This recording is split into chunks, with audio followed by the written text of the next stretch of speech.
going to have student presentations while we do that. So please go and get lunch, and I'll call on our 5 finalists from the student competition to come now. Thank you all. Hello, everyone. I hope you're enjoying your lunch. My name is Kermit Franklin. I'm from the Sol Price School of Public Policy, and I'm here to introduce my research project, which is on removing Confederate monuments, the ethical debate. As everyone knows, last year at this time, or rather about 8 months ago, in Charlottesville, Virginia, what occurred as it relates to the Confederate symbols, where Robert E. Lee symbol was going to be removed. And unfortunately there was 3 people that died, thus bringing the debate back into the national presence. First, we're going to talk about the dilemma. The dilemma that we have here is that one side indicates that, sure, let's keep these monuments up because we want to prioritize and we want to make sure that our fathers or grandfathers or those that fought in the Civil War are memorialized. The other side indicates that, no, we want these Confederate monuments removed because they're symbols of hatred, degradation, and racism. Now, we're going to look at why is this the dilemma and what makes this important. 2 things. One, if you look at the polling here, it indicates that it's nearly cut in half. About 54% indicate that these monuments should stay, and the other 26 and 20% indicate, respectively, that either they should not be up because they represent racism, or the fact that 20% indicate that they're undecided. In addition, as it relates to this dilemma, also, it's because when these monuments were constructed, one, they were constructed during the Civil War, after the Civil War period, during Jim Crow, and then secondly, they were also constructed during the Civil Rights Movement. And what makes this so important is the fact that it begs the question of what is the purpose of these monuments, or the meaning, and why are we memorializing these symbols? Next, we're going to look at who are the stakeholders. The stakeholders are a number of organizations. One, Antifa, Black Lives Matter, the NAACP, neo-Nazis, also the KKK, in addition, local and state governments. Why does this matter? It matters because in your district, if any of these groups are involved, more than likely, they're going to get their way as it relates to the fact of either keeping or removing these monuments. Now we're going to look at the alternatives. What are the alternatives as it relates to these monuments? But first, before I talk about that, I wanted to talk about the fact of this, and that is alternatives lie in defining whether an act is or not prudential, legal, or ethical. For example, removing a Confederate monument by a government entity can be legal, but the question is it prudential? Conversely, preserving a Confederate monument in public space is legal, but we ask the question, is it ethical from a standpoint of how some Americans recall history? Now, the 2 alternatives included are these. One, the inscription. As you can see in this first slide, as it relates to the inscription, it indicates they were great generals and Christian soldiers and waged war like gentlemen. This inscription is very small. In essence, it doesn't tell the whole story. So the alternative is to make the inscription holistic to fulfill everything that occurred during that time. The second alternative is this, and that is dismantling but not destroying Confederate monuments and replacing them with monuments such as Frederick Douglass, Sojourner Truth, etc., etc. Next, my final slide, we want to look at the fact of the ethical methodology that I utilize in my research. And that included 2 things: the acknowledgement of works of other authors used in any part of my research, and maintenance of the highest level of objectivity in discussions and analysis throughout the research. In essence, if you look at what this is saying here, it says the one lesson we have learned from history is that we have not learned anything as it relates to history's lessons. And those lessons are these, and this is the crux of my argument, that when we look at Confederate monuments, we're not just looking at the history, but it's how we remember the history of these monuments and how they're interpreted. Thank you. Hi, my name is Fiona Sikora. I'm a sophomore undergraduate at USC, majoring in business in the Marshall School of Business and minoring in applied analytics in the Viterbi School of Engineering.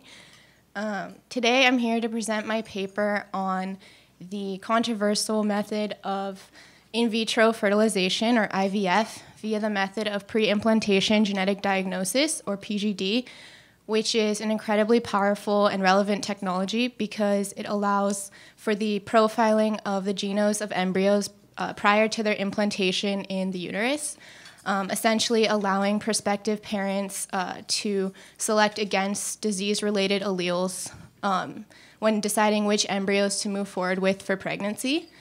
And so, in particular, I investigate the question of how far the procreative autonomy of parents extends in regards to the procedure of PGD. That is, do parents not only have an ethical right, but an ethical responsibility to use the latest genetic enhancement technologies, such as PGD, available to them in their procreative decision-making? To answer this question, my paper first examines the view of a bioethicist who argues in favor of PGD as a responsibility, but my subsequent ethical analysis shows that this is the incorrect course of action. I use frameworks ranging from Kantian deontological ethics to care ethics to the ethics of justice and fairness to utilitarian ethics to show that mandating PGD through formalized channels is not the right way to go. And ultimately, given that the capabilities of PGD are only going to increase in coming years, the ethical questions surrounding this debate are increasingly relevant, and the answers will set important policy precedents. So, thank you. Well, what do you get when you combine cognitive bias with inaccurate information? Well, typical business strategy, which of course can sometimes lead to negative consequences. Analytics, the field of data science, has been hailed as a possible solution to the problem of human bias. We've heard some counterexamples where analytics and algorithms can reproduce human biases, but at least they're no more biased than humans, and actually the research shows in many cases they're effective at reducing human bias. At the same time, bias aside, some people are skeptical about the use of data to reduce people to numbers, might wonder, are we missing some of the human factor? Is this really how we want to treat people procedurally? The number of stakeholders in this debate over the use of analytics to reduce bias. Employees and managers, of course, care about fair treatment. Organizations want to maximize the treatment of their employees in a fair way, but also to retain employees and maintain commitment, strong cultures. Investors might have a different set of concerns. They want to maximize return on human capital. The public wants to reduce discrimination, and as a former lawyer, I can tell you, at least nominally, the legal system cares about impartial outcomes and procedures. So how do we decide, more than just prudentially, whether algorithms are effective, but ethically, what approach should we take to justify their use? Well, there are a number of approaches out there, and we can imagine what different actors might say. Immanuel Kant might say that algorithms don't respect inherent human dignity. Mill might counter that algorithms make calculating utility and efficiency and human welfare and equity much easier, so we should use them. Aristotle might question what virtues or aspirations do algorithms lead us to emulate? Are they making us more just and equitable and fair-minded, or are they actually reducing us to automata? At the same time, the British empiricist David Hume might say, well, we can't decide a priori through deduction what the right ethical answer is. We should go into the world and just figure out what people feel about these things. And as an empirical researcher, that's what I do in this project. I examine whether they'd be a welcome change from the perspective of fairness. We know that human decision-making is biased and leads to unfairness, which, for example, costs the tech industry $16 billion annually in turnover, and that the fairer a workplace is, the more attractive it is. At the same time, we know that fairness is rooted in impartiality, accuracy, and consistency, freedom from bias. Procedural fairness is about more than just in the justice of distribution of fair outcomes, but also about whether the rules and processes treat people in a fair way. So analytics is the science of data. Algorithms are the programs written to automate the processing of this data and to make managerial decisions in my context. And analytics has been hailed as the next frontier in eliminating bias when it's done well. At the same time, whether we like it or not, algorithms are increasingly everywhere, and we know they outperform human beings in hiring job candidates, for example. They make fairer, better decisions. They recently crossed $200 billion assets under management in the finance world. And at the same time, there's some controversy because people don't want to give full control to algorithms, even though they can see them to be superior. And even Google tried and failed to persuade its engineers to adopt a hiring algorithm, saying that people should make these people decisions. So what's going on here? Well, we don't really know fully. There's been some research on when and whether people rely on algorithms. Less is known about the implications downstream of using these algorithmic tools. We conceive of algorithms as quantification, either representing qualitative data as numerical values or else underemphasizing qualitative factors in favor of quantifiable variables. Analytics scholars anticipate this will become the future of work. However, we know that if you strip people away to mechanistic qualities, away from their human nature, negative consequences can result, and I'm sure we've all felt a little bit like this at some point in our careers. So we hypothesized briefly, algorithms yield quantification, which reduces fairness, and this reduction in perceived fairness will reduce employees' commitment. In our first study, we wanted to make sure this wasn't just an outcome magnification story, making fair outcomes seem fairer and unfair outcomes seem less fair. So we evaluated people's responses to promotions or layoffs chosen by algorithms or managers. We found that consistently across the board, algorithms are seen as less fair, making identical decisions. It didn't matter if it was a good, fair decision like a promotion or a less fair decision like a layoff, algorithms were seen as less fair. Additionally, algorithms were seen as being as good as managers at accounting for quantifiables, but not as good as accounting for these qualitative factors. So this is the quantification effect, reducing perceived consideration of qualitative variables. And this drove the perceived injustice of algorithms, this perceived quantification. So next, we took this study into the field, which looks like this, of course. And then we examined 2,000 employees of a large organization.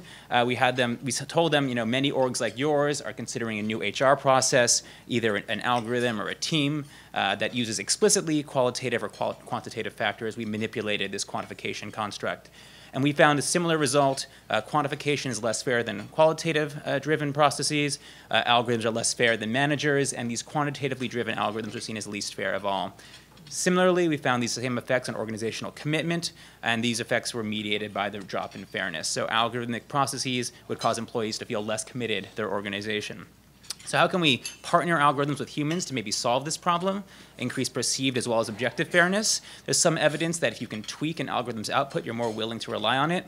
But in terms of fairness, that might not be sufficient. Maybe it's about primary or secondary control over the process. And that's basically what we found. We had people evaluate one of 4 processes, human only, human with the option to rely on an algorithm, algorithm with a human tweak or adjustment at the end, and purely algorithmic process for allocating end-of-the-year bonuses. And we found not all processes are created equal. An algorithm with a human tweak at the end is seen as comparably unfair to a purely algorithmic process, whereas a human process with the option to rely on a recommendation from an algorithm was seen as comparably fair to a purely human process. Key takeaways, algorithms are just seen as less fair across the board when making people decisions, and people feel that they should not be quantified, and they believe rightly or wrongly that analytics and algorithms fail to account for qualitative factors. How do we avoid this dark quantitative future? Oh, my ethical recommendation would be that orgs wishing to take advantage of the potential for analytics to drive up both subjective and objective fairness need to use algorithms as just one tool in a people-driven process. Thank you very much for your attention, and that is all from me. Hello, everyone. My name is Jacqueline Orr, and I'm from the Marshall School of Business. Thank you for having me here today. I want to begin my presentation with a few headlines from the past week and a half.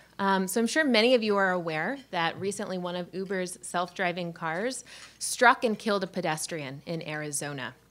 While investigations are ongoing, this seems to be for 2 primary reasons. One was a failure of the technology to detect the pedestrian, despite the fact that it had LiDAR, which should have had a 360 view and been able to see in the dark.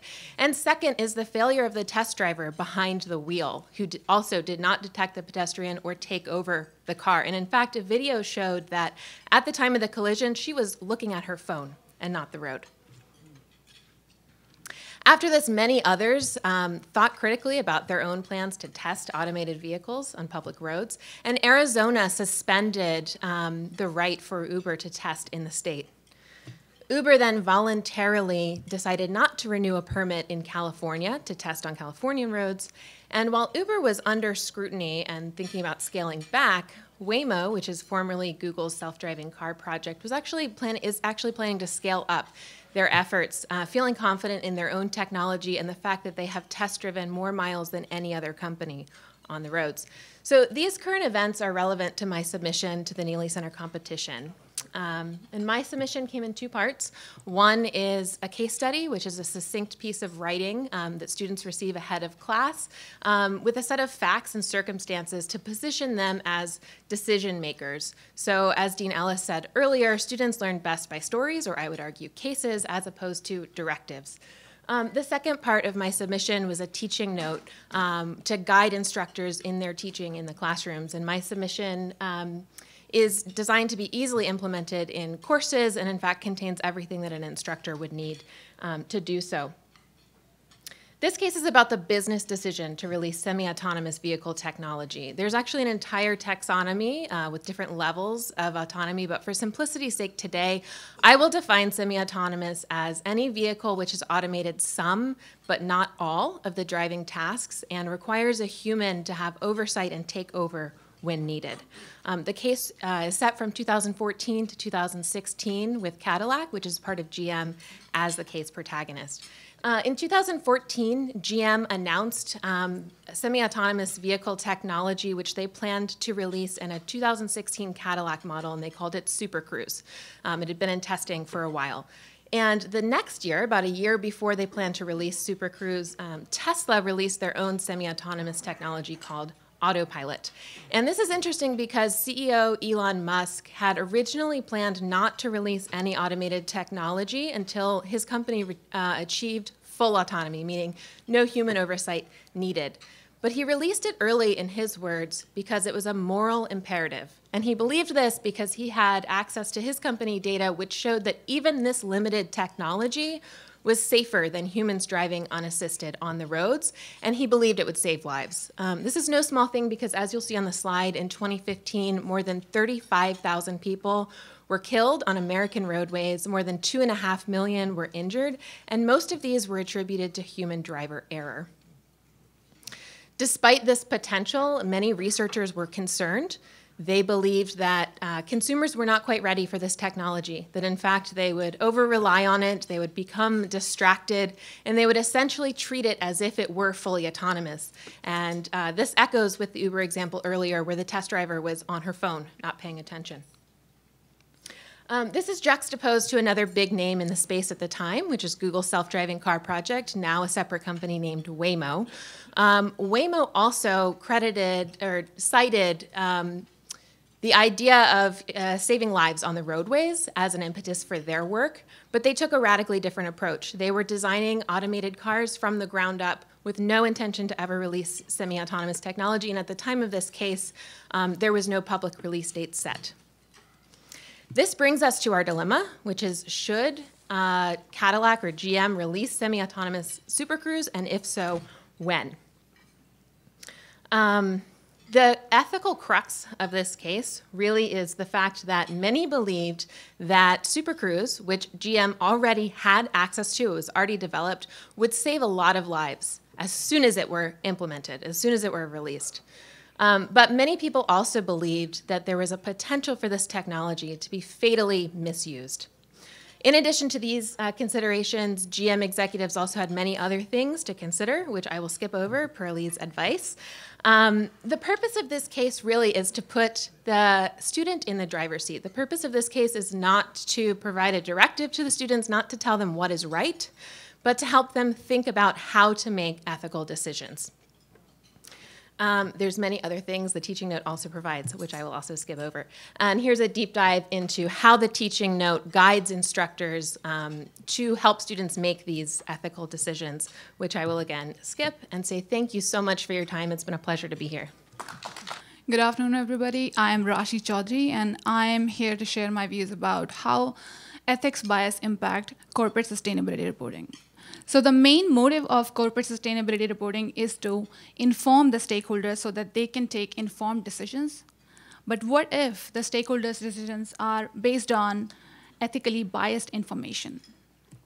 So the ethical dilemma here is that companies have this tendency to not disclose their negative environmental impact, despite knowing the criticality of the outcomes. And this ethical dilemma impacts millions of decisions daily. We assume that we are contributing to environmental sustainability by choosing a product or a service that is marked for being sustainable, but that does not guarantee that we have made a responsible decision. Our decisions are only sustainable as long as we are provided with proper information. For example, these are some of the major incidents that took place due to ethically biased decisions of the companies. For example, BP's Texas refinery incident took place in 2005, and it was due to lack of proper environmental health and safety practices. So BP's 2005 sustainability report talked about improving on these practices. But then again, in 2010, BP had this catastrophic incident at Deepwater Horizon spill. And that was, again, due to the same practices. And if you look at BP's sustainability reports for years 2006, 7, 8, and 9, you'll feel like there is no better company than BP to have best practices in the world and the highly efficient operational management system. And these are just some of the major incidents that everybody knows about. If you want to see the big picture, then there are millions of unaccountable environmental impacts taking place daily, even as we speak. And if we combine all these unaccountable environmental impacts, then you will find that industries are a major contributor for climate change itself. So for this study, I analyzed some of the action-based ethics for different actors and why they take ethically biased decisions. So for companies, despite having powerful resources like an environmental committee or a chief sustainability officers, companies end up reporting partial disclosures for environmental impacts. And there might be different reasons behind it, but the most important one is that when the higher management wants these people, the environmental committee and the chief sustainability officer, to ensure that their company has a sustainable image, then these people have this pressure, a job pressure that they have to ensure that their company has a positive image in the media about any environmental impact their company may have. This leads to many ethically biased decisions down the road. But how these people are able to do it, how they are able to take some of the most morally ethically biased decisions. For one thing, corporate sustainability reporting is voluntary. There is nothing binding the company to be ethically responsible when it comes to environmental sustainability. And given that there are so many reporting frameworks, you have huge liberty to customize your response. You can choose to exclude any environmental impact that you don't want to report on. You can choose to exclude any stakeholders that you might be impacting severely. Talking about stakeholders, primary stakeholders are the direct ones like investors, suppliers, vendors, government agencies, board of directors. But if we talk about the secondary stakeholders, those are the ones that companies do not want to take responsibility for. For example, many companies who use palm oil in their products do not want to take responsibility of the environmental impacts happening at the generation level of the palm oil. Now, this community, this local community which is getting impacted due to those environmental impacts are the secondary stakeholders. Now, once a company has their sustainability report, they do legitimize their claims by assurance statements. But the assurance process is not so reliable. One, because it's internal to the company. Most of the stakeholders do not even know the details of the assurance process. And second, many times the assurance auditors get compromised for industry's own advantage. So my recommendation for this problem is that first and foremost, we need to have comprehensive research for decision-making process, because this process is highly vulnerable to ethics bias, and there have been catastrophic incidents due to such ethically biased decisions. Second, we need to have revised reporting guidelines, because to have more transparent disclosures. Companies can also have ethical audits so that they can capture some of the biased interpretations of the decision makers. Future research can also look at the role of board of directors because those people have influence over the higher management, and they can influence the higher management to get more sustainable. Future research can also look upon a scenario where we do not have to report on sustainability anymore, and we can just directly transmit the respective data to the government. Now, I want to conclude on a personal experience about loopholes in corporate sustainability reporting on country level. So India launched a CSR portal recently. And this portal shows financial data about any sustainability activity that a company has done. So I reached out to Prime Minister of India saying that this is not a proper way, and we need to have some of the environmental indicators for monitoring. For example, greenhouse gas emissions, water, and air pollution. So my request was given to one of the CSR officials of the government. And after about a month, they closed my case saying that environmental sustainability has been covered in such and such act, and the same has been reflected in the CSR portal. And we do not need to monitor any of the environmental indicators for the companies. So they are not going to hold companies accountable for any environmental impact that the company might do.